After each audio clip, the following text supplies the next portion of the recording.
Good afternoon दोस्तों। तो आज प्रेमचंद जी का एक अत्यंत ही प्रसिद्ध कहानी जिसका नाम है आत्माराम। तो आज आत्माराम कहानी के कथा वस्तु की चर्चा करेंगे। यह अत्यंत ही प्रसिद्ध कहानी है। ज्यादातर प्रतियोगी परीक्षाओं में यहाँ से कई प्रकार के प्रश्न पूछे गए हैं, तो इसके बारे में जानना जरूरी है। तो आज आत्माराम कहानी के कथा वस्तु की चर्चा करेंगे। परंतु अगर आप चाहते हैं कि मैं संपूर्ण पाठ आपको पढ़ाऊं तो आप मुझे कमेंट करके बता सकते हैं। तो चलिए शुरू करते हैं आत्माराम कहानी की कथा वस्तु।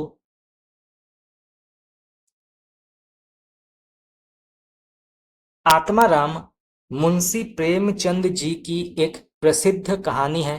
यह कहानी महादेव सोनार की है, जो एक वृद्ध व्यक्ति हैं जिसने अपना पूरा जीवन छल कपट में बिता दिया और अब अपना बचा हुआ जीवन भी व्यतीत कर रहा है। तो इस कहानी में जो पात्र है उसका नाम है महादेव। तो आप इसको नोट कर सकते हैं, ये परीक्षा में आ सकता है। उसके पास एक तोता था जो पिंजड़े में बंद था। वह रोज सुबह पिंजड़े के पास तालाब की ओर कोई भजन गाते हुए जाता था।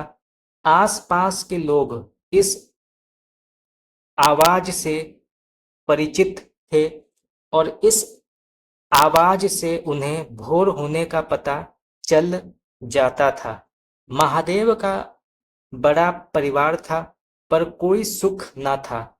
सत गुरुदत्त शिवदत्त दाता इस मंत्र को जपते हुए उसके चित्त को पूर्ण शांति प्राप्त हो जाती थी।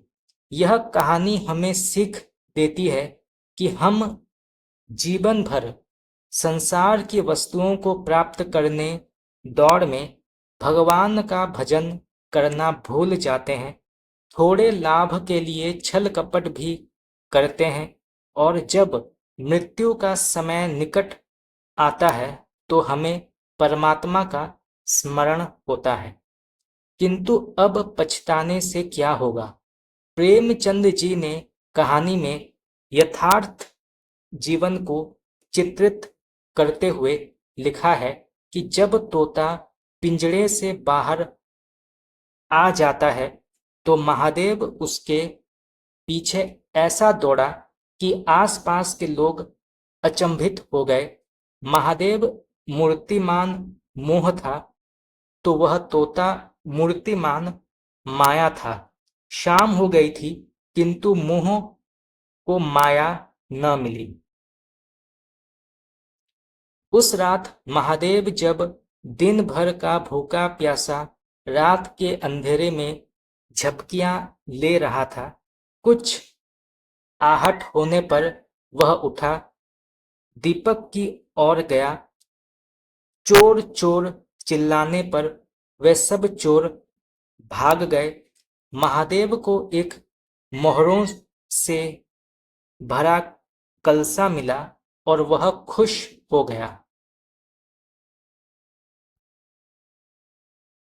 सत गुरुदत्त शिवदत्त दाता राम के चरण में चित लागा। जीवन भर इस मंत्र को वह बोलता रहता था, किंतु इसके आध्यात्मिक अर्थ से वह अनजान था।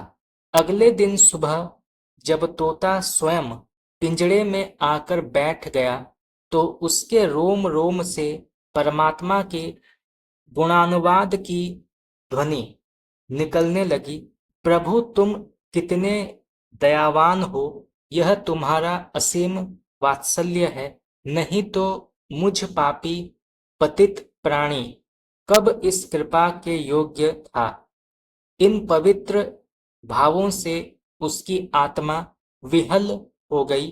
वह अनुरक्त होकर कह उठा, सत्य गुरुदत्त शिवदत्त दाता, राम के चरण में चित्त लागा। महादेव का हृदय परिवर्तित हो गया। अब वह जीवन भर में सबका पुराना हिसाब चुकता करके भगवान को समर्पित होना चाहता था। पूरे गांव भर में खबर फैलने के बाद और महीने भर के इंतजार के बाद भी जब कोई वसूली के लिए नहीं आता तो उसे ज्ञान हुआ कि संसार में कितना धर्म, कितना सहृदय व्यवहार है। अब उसे मालूम हुआ कि संसार बुरों के लिए बुरा है और अच्छों के लिए अच्छा। इस कहानी से हमें सीख मिलती है कि यह जीवन परमात्मा या भगवान की भक्ति करने के लिए है और भगवान सदैव ही हमारे लिए अच्छा करते हैं। हमें थोड़े से लाभ के लिए छल कपट का मार्ग नहीं अपनाना चाहिए। तो दोस्तों, इसी के साथ आज हमने आत्माराम कहानी की कथावस्तु की चर्चा की। ये बहुत ही एक छोटा सा कथावस्तु था, परंतु अगर आप चाहते हैं कि मैं आपको संपूर्ण पाठ पढ़ाऊं तो आप मुझे कमेंट करके बता सकते हैं। तो आज के लिए इतना ही। अगर आप लोगों को मेरा क्लास पसंद आया तो आप मुझे कमेंट करके बता सकते हैं। आपका बहुत बहुत धन्यवाद।